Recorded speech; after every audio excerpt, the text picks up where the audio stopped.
Hello everybody, welcome back to Ball Street and a co-op fueled final preview. Not the final we wanted, but don't worry about it. And we've got one final deal for you guys from Co-op for this final big match preview, the biggest match in world football. And it's 3 for 2 on selected summer sharers, lads. Adam not messing about, he's getting straight there. So all of these are there for you to have. Also got Co-op brand ales as well, which you could tuck into. As I said, 3 for 2. Make sure you drink responsibly whilst you're doing that, as I am doing right now. But that is there for you to enjoy. So we go into this World Cup final. It's the third all-European final out of the last 4 World Cups. Croatia, the 13th ever team to get into a World Cup final against France, who are now in their third since 1998. But the World Cup as a whole has been, I mean, it's been emotional for all of us. It has. But on a wider level, what are your thoughts on the World Cup? What we take from it? I've loved every single minute of it, but some preconceptions about what was going to go on in Russia. Every single minute? Yeah, I was thinking there was a few in the last game. Maybe towards the end, but I've really enjoyed it. From an England fan's perspective, there's been so many explosion moments that I haven't had in... I like that, that's a good new phrase. I haven't had them before, not for quite a while, so I've really enjoyed it, apart from the end against Croatia. It's probably not the World Cup final people wanted. We wanted that giant clash between two huge nations, but it is a really exciting one. And I think the first thing I want to talk about before we dive into France and Croatia and these sides is that it's been the teams, not the superstars, that have kind of come to the fore throughout this World Cup. You know, Neymar, Messi, Ronaldo, not getting far at all. And France, although they're littered with superstars, they've been a strong team. Has that surprised you that the superstars haven't been able to turn it on? Not really, but you look at France, like Didier Deschamps has built this French team to play how he wants to be. They're more clinical than creative. You know, they get 1-0 and they hold on to it, rather than you look at the French squad and you think they could be banging teams 4-5, 6-0. And maybe they'll adopt that into the final, but probably not, given that France have used this method to get them to the final. I don't know why they'd switch it up. Yeah, and they've had a tough run. Let's go into France. Let's talk about this, because I think there are some key players, and of course after this game there's going to be a talk of who should win the player of the tournament. Yeah, I think the two obvious ones are going to be, it's going to be Modric or it's going to be Mbappe. They were in the final in 2016, kind of blew it, and they were favourites for that, huge favourites for that. Yeah. They're huge favourites for this one, but they haven't totally controlled games. They've been very clinical. What do you think about this French side? Yeah, I've been relatively impressed by this France team. I think they've grown into the tournament as they went along. Obviously in the first knockout game, conceding 3 to a poor Argentina side, despite scoring 4. I thought, you know, their defensive frailties were there, but they were comfortable against Uruguay, which was a test. Against Belgium, I was impressed by how strong they were defensively. They controlled the midfield as well. Pogba and Kante is a really imposing duo in the middle of the park. So I think that battle between them and obviously Modric and Rakitic, who are fantastic midfielders in their own right, I think that's going to be a really interesting battle going into this game. And that side of the draw, that's, you know, when you go through the teams that they've played, that's really impressive. I think the squad is, I remember watching the Belgium-France game, and you look through the lineups and you're just like, world-class player after world-class player. And they're all also so young as well. The main stars, Mbappe, obviously.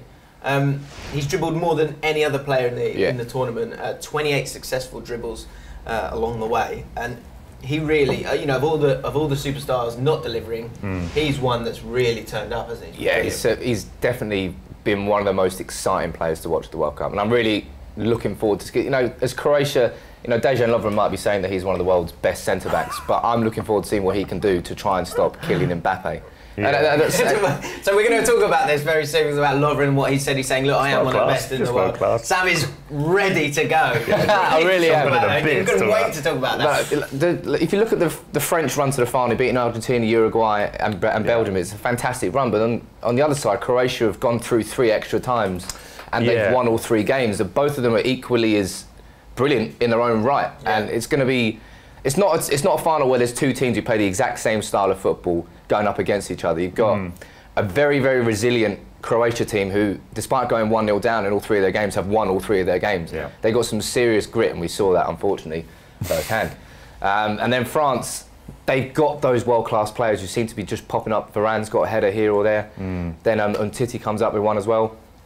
They've got goals from all different locations, and Pogba hasn't even scored yet, and maybe he'll bang one in. You know, they've got a wonderful team, and it should be a good final, just won't be as good as it could have been. Yeah. So that player of the tournament is going to be, I would imagine it's going to be whoever wins this game. It's going to come from that country, and it's going to probably be Mbappe or it's going to be Modric. Croatia going into their first ever World Cup final. We've spoken about the extra time, and we were saying that was going to be the big reason why England were going to beat them. Yeah. But they looked stronger and stronger as the game went on against England. It was incredible. They were so battle-hardened. Yeah. So now going into the final, they've played 90 minutes more than France on the route to the final. Yeah, do we just discount all of that now because they proved us wrong in the last round? You're right, they did sort of prove us wrong in that sense, but I do think it is going to play into this game, this fatigue, that aspect of it. Yes, they've shown great character, as Sam says, to go 1-0 down in all 3 of these knockout games, come back in extra time and win them all. But as we're saying, they've been tested in that sense. I don't think they've come up against a quality team. Yes, they beat Argentina comfortably in the group stage, but as we've said, that was a poor Argentina side. Yeah. France have beaten quality sides in these knockout stages, and I think it's going to be a step too far for Croatia, as impressive as they've been. Who are the key men for you for Croatia? I mean, it's obvious. We saw the magic of Modric, and it was painful to watch because it was England. But from a neutral footballing perspective, it was wonderful. Like he literally just took the game by the scruff of the neck, held the ball, and controlled the game, and it turned the game on its head. Can he do that up against the midfielder Matuidi, Kante, and Pogba? Maybe not, because you might see Kante just doing a man marking job on Modric and trying to kill him out of the game. Deschamps will probably be looking at that, but I think with Croatia it seems easier to identify how to stop them. Just stop Modric getting on the ball in space. Yeah. I think you'll limit them, but with France, I don't think you can do that. You stop Kante, Pogba's going to take over. You stop him to get it up to Mbappe. He'll make. You say that, but Perisic has been involved in 10 goals in the tournament, 6 goals and 4 assists, which is the joint most of anyone. So they do have attacking options. Mandzukic showed his experience and his goal in terms of being there. If you watch that goal, he's switched off. It looks like he's switched off, but in the mind, he was ready to go to get the goal, which got the winner, which got them to the final. Yeah. But let's get to it. Here we go. Lovren. He's claimed that people need to understand that he is one of the best defenders in the world.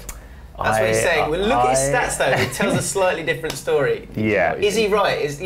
Champions League final, brilliant in that Champions League final. About to play a World Cup final.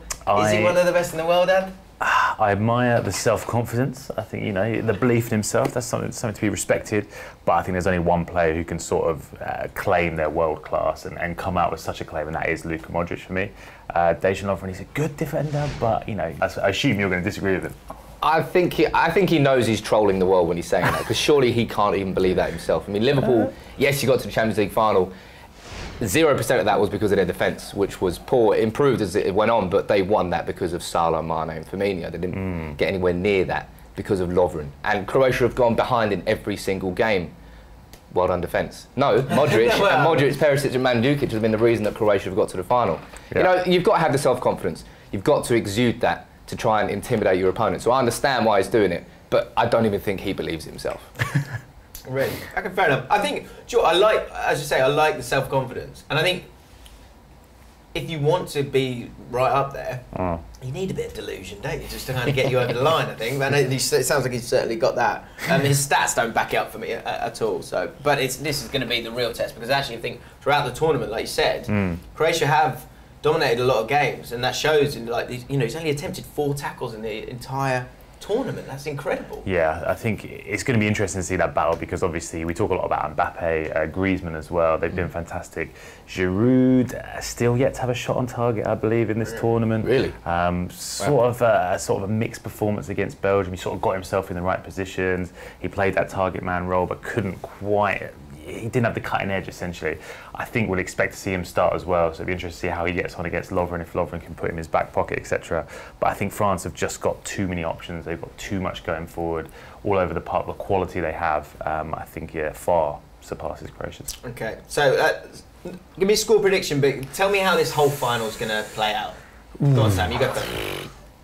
I don't know who I want to win this final. On the one hand, you've got Croatia, they've knocked us out, so I want to see France pump them. Yeah. On the other hand, it'll be quite nice to see Croatia win the first ever World Cup, and then we lost to the winners. It makes me feel a little bit better. But I think it all depends on that first 20 minutes. If France can get an early goal, we've seen that they're pretty good at sitting back, relying on their defenders to defend, and for Kante and Pogba to bring the ball out, and then you've got Mbappe. And then as soon as you get 1-0 up, and then Croatia have to come out, and you get for Mbappe a little bit of space in behind, he will punish you. Yeah. So I think France will be gunning for that early goal, and if they can get that, I think Croatia will struggle to come from behind. If they don't, and maybe Croatia nick a goal, I don't know. I'm going to probably go extra time again.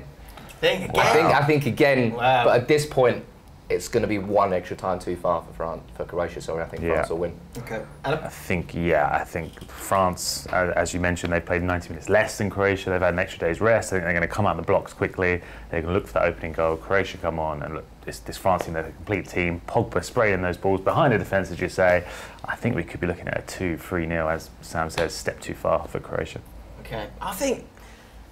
I think it's going to be. I wouldn't be surprised if it went to extra time because actually, as good as this France side has been, they've been clinical. They haven't totally dominated games. Belgium, they played with this low block because they want to have counter attack. Yeah. Uruguay, they were good. They were comfortable. To be fair, Argentina had their moments against them. I think they'll win. I can see it being like 2-0. To be fair, because I think you're right. I think they'll get that first one, and they're so solid at the back. I don't think they've got the credit that they deserve from that. The back four have been superb. Pavard and Hernandez, their first tournament. Well, I think it's first tournament probably for all of them in terms of the World Cup. They've all been fantastic. Probably golden tournament for Pavard as well. Remember that one? Very, very true. Unbelievable. So yeah, I'm going to go for a 2-0. Yeah. So there you have it. Whatever you're doing this weekend, apparently the weather's going to be great. If you're watching it with mates, having a barbecue, or just on your own, go to Co-op, get yourself a 3 for 2 on the summer sharers. All the information is in the description. Let us know your thoughts on this World Cup final. Who's going to win it, Croatia or France? Like this video, subscribe to Bull Street, and we'll see you soon.